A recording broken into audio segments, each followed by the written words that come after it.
طلعت وانا رايحه اشوي الفرخه. تمام، هنشوف جزء من الفرخه معاكم برضو. عشان لقيت الزرع نشف وقلت اما ارويه. تمام، نروي الزرع بقى ونشوف لقينا ايه في الزرع بتاعنا الجميل ده. بسم الله الرحمن الرحيم.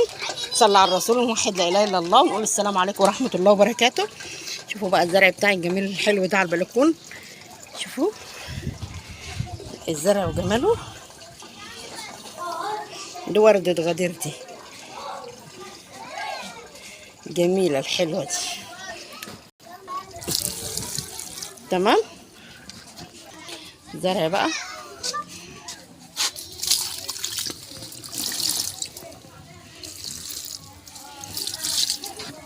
ايه رأيكم بقى في الزرع بتاعي؟ هتشوفوا المفاجأة دلوقتي. شايفين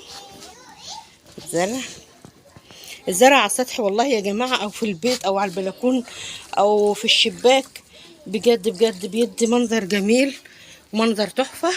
هوريكم حاجة لو انتم ملاحظين هتشوفوها معايا، ان دي شجرة بتطلع الوردة البيضة، ودي شجرة تانية بتطلع الوردة البامبا، بس هما الاتنين نفس الورد يعني، فاهمني؟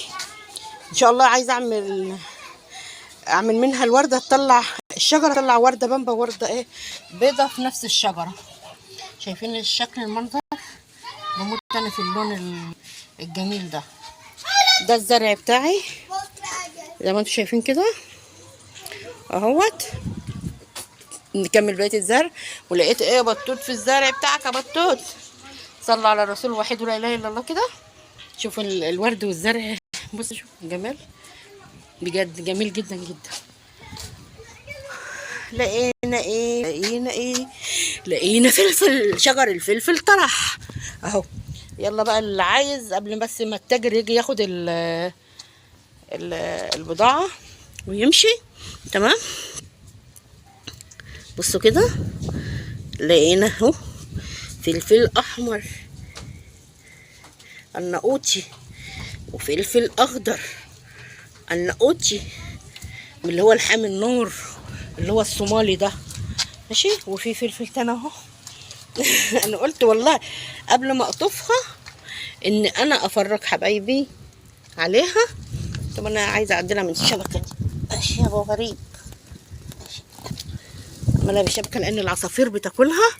شايفينها يا ولاد؟ بجد شايفينها ولا؟ طب انا عايزه ادخل ايدي كده. ايوه اهوت. شايفين يا عيال؟ الفلفل في نفس الشجره اهي، فلفله حمراء وفلفله خضراء زي ما انتم شايفين كده اهو. لا اله الا الله. تمام، برضو عندنا هنا الشجر هنا مطلع برضو اهو. وده كف اللي بيقولوا عليه كف ملك. ريحه الفرخه طلعت على فكره. تفتكروا اتحرقت ولا اتشوت؟ اهو.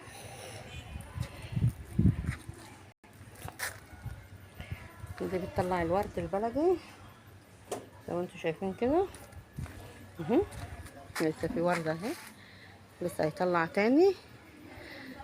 ماشي الشكل ده كده.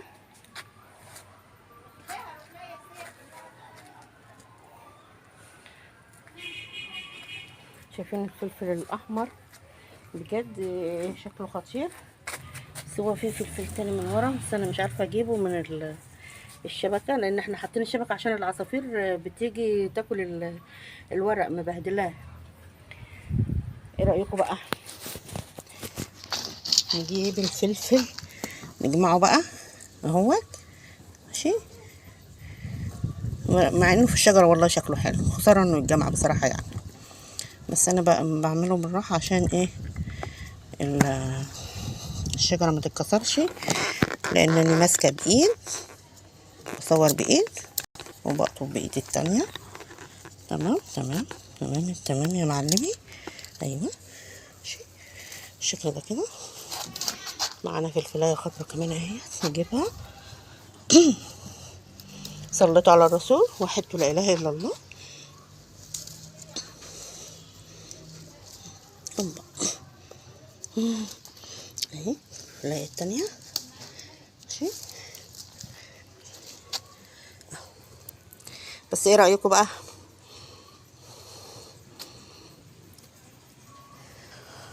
تعالوا نشوف الفرخه بتاعتنا كده اتحرقت ولا استوت. الفرخه بتاعتنا طبعا لسه ما استوتش، بس ريحه التتبيله طالعه تحفه بجد بجد تحفه. الريحه مش ممكن والله، يعني انا شميت الريحه فكرت انها اتحرقت بصراحه يعني. ايه رايكم بقى؟ ده فحم كان وقع عليه ميه ففرشته على في الاوضه كده عشان ينشف.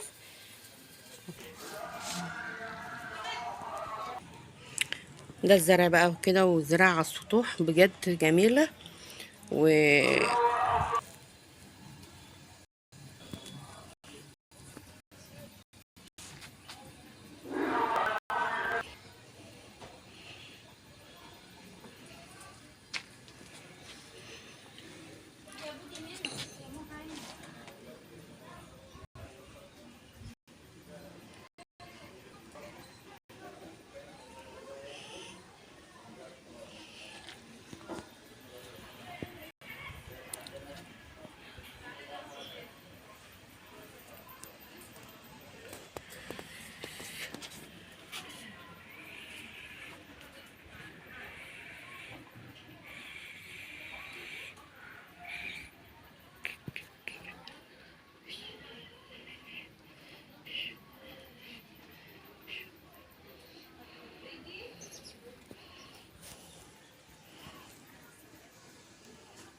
بس بجد ايه رايكم في الزرع بتاعي؟ ايه رايكم بقى في الزرع بتاعي؟ بس قولوا رايكم بجد يعني. لو بتحبي الزرع بقى والورد والخضره اكتبي لي وقولي لي بتحبي الزرع ولا لا. وايه رايك في الزراعه بتاعتي الجميله ديت والحاجات الجميله الحلوه ديت؟ هي اهي ومطلعه ورد من كل جهه. شوفوا بص بص بص بص.